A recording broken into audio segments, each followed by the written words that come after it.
am Hon Musa Bagos, representing the good, great people of Jos South, Jos East Federal Constituency from the peaceful state of Plateau.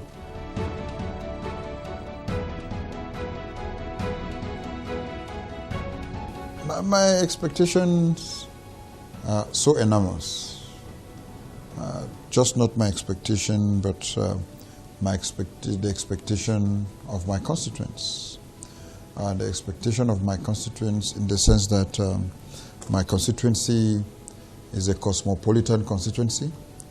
At the same time, a constituency that has very high educated number of people across board. So, expectation is that the people within the constituency want the best out of legislation, want the best of intervention, and at the same time want the best of constituency outreach.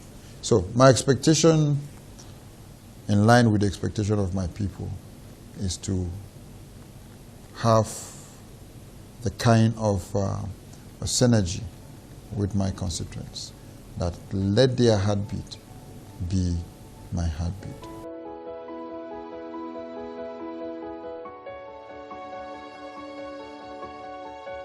Project placement within my constituency usually come as a result of a request from my constituents. We have liaison officers across board, and not just the liaison officers, we have coordinators in every ward, and that has given us the opportunity to interface with the people through the structures we have, and most of the projects come in through them because of the people they interact with. You find out people come in with requests of borehole, people come in with requests of clinics, community halls, with so many requests in terms of infrastructure. So most of the requests are coming through the people. We have stakeholders that they have people that they are leading. So a lot of these requests come through them.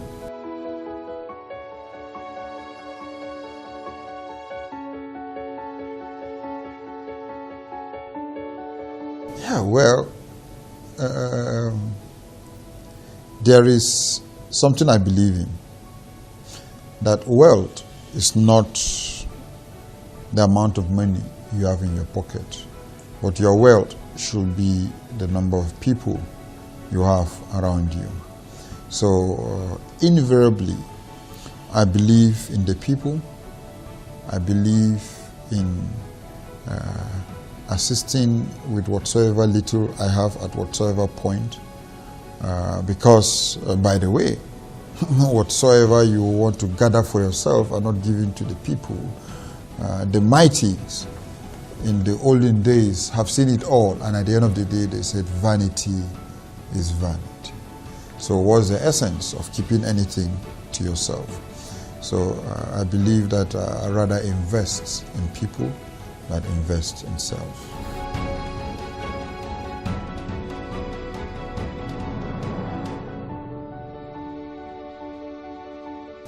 From my slogan of equipping the next generation, I believe in some certain cardinal role of objective in terms of equipping the next generation. That the leaders of the next generation will be leaders that are highly technically intelligent, and be it from the formal classroom or informal classroom, all is education. And investing in education has been one of my cardinal points of campaign, and that is why when we came into office, the first time in history, we paid tuition in a school from JSS1 to SS3. We have done that. We've been able to give pay NECO to the girl child in numbers. We've given out scholarship, and we're still giving out scholarship, which we will still do next month. And one of my major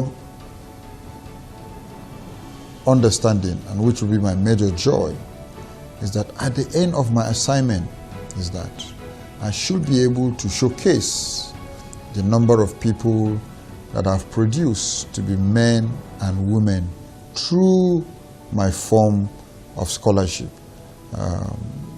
promoting them educational. And again, like I said, formal and informal. The informal form of education that we have given out, we have trained people in different various skills. They have been able to receive quite high technical education in those areas.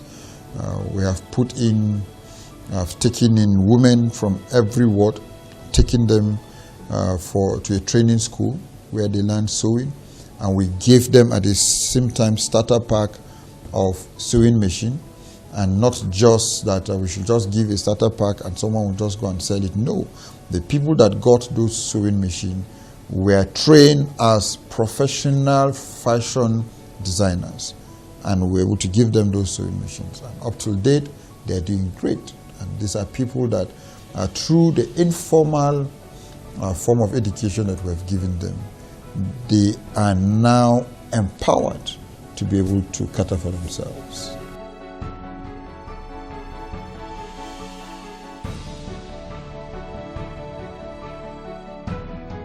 The ideology behind equipping the next generation is that whatsoever generational gap that we have had in terms of producing leadership, in terms of producing people that are capable and people that have been able to identify who they are, ours is that the next generation that will come after us should be better than us. And that is the major essence of we are looking at equipping the next generation. What we are doing now, we might not benefit from what we are doing now, but our children and grandchildren, great-grandchildren will benefit from the magnitude, the caliber, the intellectuals, leaders that we are producing from this mandate. Because we believe that if we give the younger ones and we give the youths, we give them the background, we give them the support, they will be leaders of credibility that will be able to drive their generation during their time.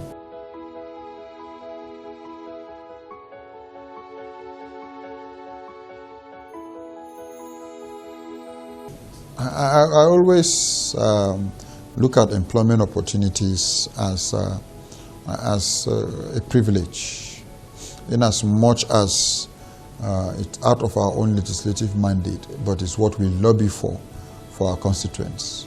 And I'm happy that in different areas we already have our constituents. We have some in Abeokuta at the moment. We have some in various states, some in other sectors. They are making us proud. And even, people usually say constituency allowance. There's nothing and never be anything like constituency allowance. What we have is constituency projects. And even the constituency project is not us that those monies are being given to. We drive, we facilitate, we'll be able to lobby for such projects, and the federal government and through their agencies be able to allocate those projects to the various contractors. So there's nothing like constituency allowance. We always try to tell our people that no member of the National Assembly, be it the Senate or be it the House of Reps, that collects money in the name of constituency allowance.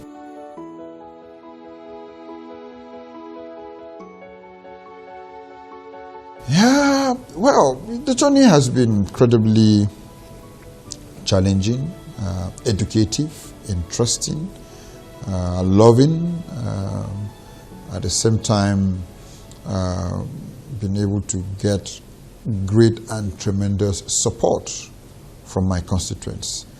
So my constituents should expect more by the grace of God as we are winding down this first phase. My desire and prayer is that as we move into the second phase, by the grace of God, we're going to do more.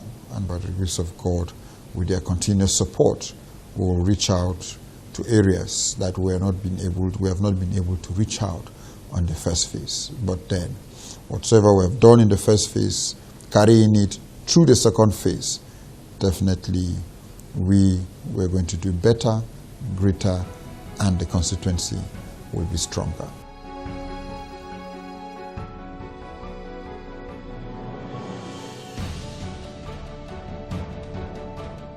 You see, the National Assembly, it has been structured in a way that it's not about, in as much as you have the majority in leadership and you still have the minority leadership, but it has been structured in the way that once you are humble, you can network. And through networking, through understanding the workings of the National Assembly, that you need to lobby, you need to network, and at the same time, focused. Those three cardinal objectives have been able to make us, endeared us to the heart of the leaders, to be able to show us the way. And again, I can say that if you want the way to be shown to you, you must be humbled. And that has been able to endear us to the leadership.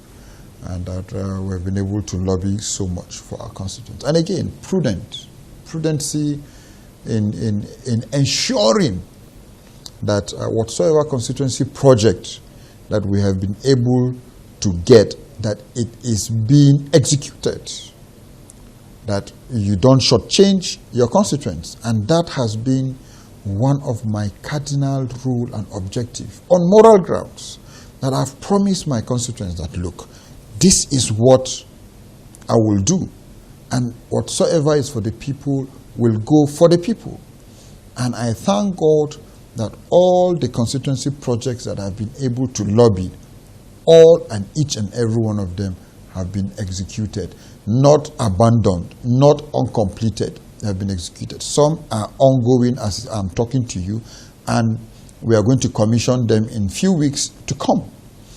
And with that, we want people this time around to see and feel the dividends of democracy. It's not something that you promise them and they don't see, but let it be what you have said and they are seeing it. And that's why some people are calling me Mr. Talk and Do Well. I said, well, if you say it, you should be able to do it. And that has been my policy. That's my cardinal rule. And by the way, not just for politics, but for prosperity. In the sense that posterity will hold you responsible. At the end of the day, we are all going to meet our Maker.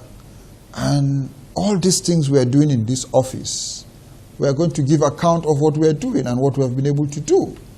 So I will not allow an office of 8 years to destroy 40 years of my life here on earth. So whatever we have been able to put on ground, we should be able to give account to the people and to God. And by so doing, God will pave more ways for us, and the people will believe in us.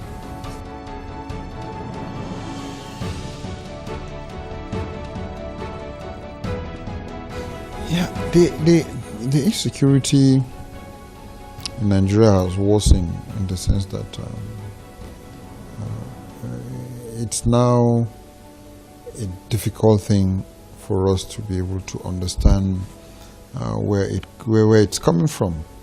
But then, one thing that I know and I believe in is that the responsibility of government is to provide security to every citizen. And at the same time, it's the responsibility of the government to protect property of its citizens. So my constituency has been hit over the years in terms of insecurity. We have been talking about it. We have been looking at various solutions. But usually the challenge is lack of justice. The justice system has not yet been able to give justice to people that have been hit by the issue of insecurity. People that have been chased from their communities, people that have lost their loved ones, people that have been kidnapped, and so on and so forth. You find out that perpetrators usually get away with it. Perpetrators are not always brought to book, as government always say that perpetrators will be brought to book. You find out that the book of those that were killed is filled up, and the book of the perpetrators is still empty. So the justice system is one of the major problems to the issue of addressing insecurity. One of the areas that we have been, apart from talking on the floor, bringing in motions, we have been able at the same time again brought out bills that will amend the Constitution. In amending the Constitution, we have been able to push for state police. In amending the Constitution, we are able to amend the Police Act to be able to give room for community policing. But the major one is amending the Constitution, in the sense that when we amend the Constitution, it should be able to give the state governors the cardinal role to be the true chief security officers in handling insecurity in their states, not waiting for any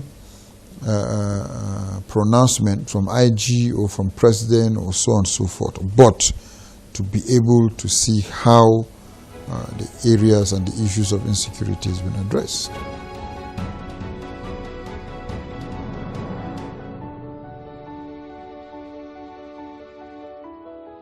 You see, from the fact and from the angle of government cannot employ everyone, and which is a fact, and with the high number of unemployed youths that we have within our constituencies, the only area we can be able to address such issues is to be able to industrialize each and every constituency, to be able to industrialize Nigeria. If each local government can have an industry that can cater for at least 1,000 or 2,000 people, to reduce the rate of unemployment to almost 70%. And with our high number of population in the country, we are not yet tapping into that number. That we have a lot of unemployed youths, underemployed, and unused and untapped labor. So these are areas that if government could start looking at how it can industrialize Nigeria, we'll be able to tap into, address the level of unemployment that we have. But I don't see the capacity of any government now that will be able to harness and be able to absorb all the number of unemployed youths that we have in Nigeria.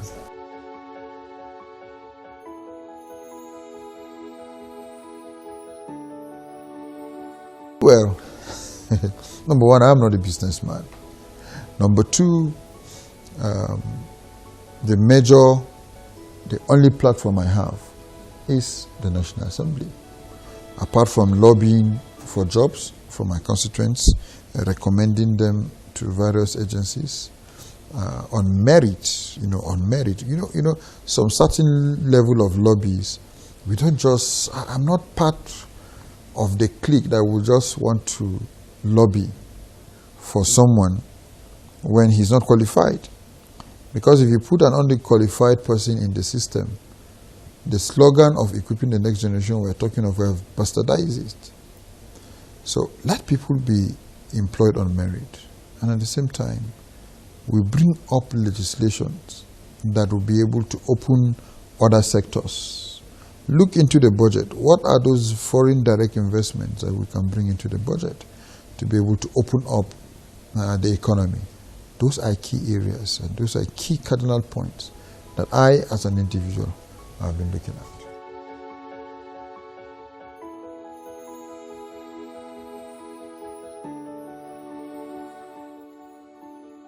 Oh yes, within my reach. Politically, you cannot and will not be able to address all problems. But within what you can do within your reach, you should do it. The office have what it can get for the people in terms of projects, constituency projects, in terms of lobbying and so on and so forth. So balancing that, I've been able to do that. And you know, politicians, I always tell some, when they said, we don't always see you at home, or we want to see you on Tuesday or on Wednesday at home. I said, this assignment, you voted me into power. We have meetings from Monday till Thursdays or Fridays before you be able to move to your constituency. And even some oversights happen through the weekend. So balancing it, in as much as it's quite difficult, but we try to do our best.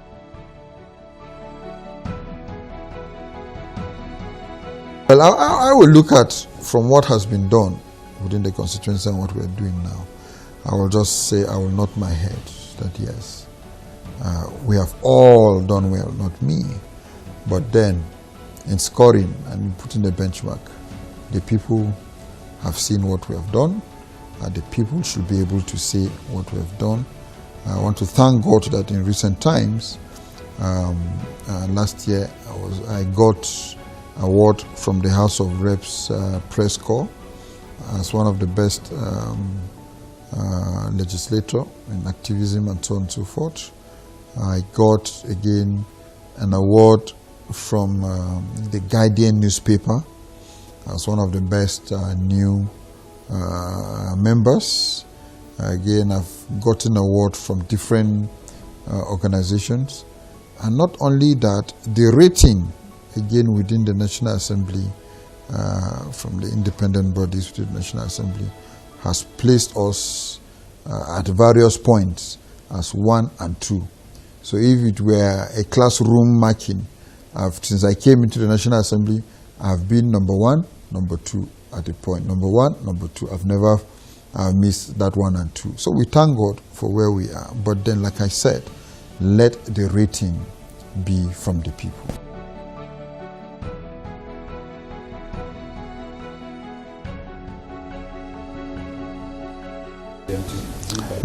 The continuous support. The continuous support.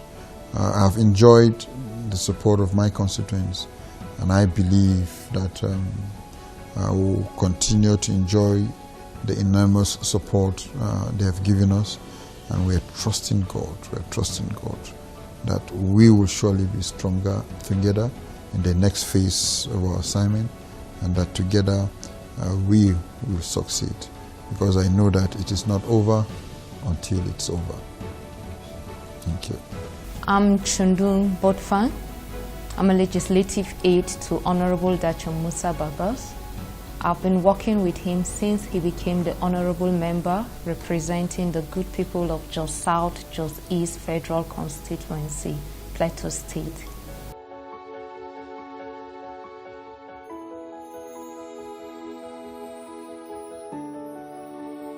Well, there's a lot to say about Honorable Hon Musa Bagos, but in a nutshell, I would say Honorable Hon Musa Bagos is the man of the people, a man whose heart is all out for the people and especially for equipping the next generation. Honorable Hon Musa Bagos has good and great dreams to see that his people actually thrive in life, to see that his people actually benefit from that which ought to be their share from the federal government, and to see that they have the good quality of life as much as possible that he can contribute to his people, his quota here in the National Assembly. He is a great philanthropist. He is a father, a brother, an uncle to many who meet him, and even at home. Honorable Hon Musa Bagos is someone who is focused. He knows why he is here. He knows what is needed of him, and he knows what he ought to do. He is goal-oriented and vision-driven. Once he sets a target, he ensures that he meets it, that target. And so he doesn't just aim aimlessly. He looks at what is best for his people, for Nigeria at large, not just the good people of just South, just East Federal Constituency, not just the good people of Plateau State, but Nigeria at large. He's someone who loves good policies that will move the nation forward. He's someone who loves making laws that will help the general public, the masses especially.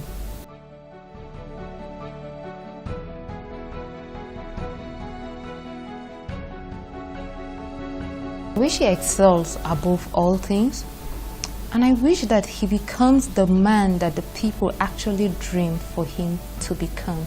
A lot of people see him as a leader that we've longed to have in a long time. And so I wish that he will rise through the ladder of leadership to become a great icon, a great leader to be reckoned with through all generations, someone that can become a reference point to so many in leadership.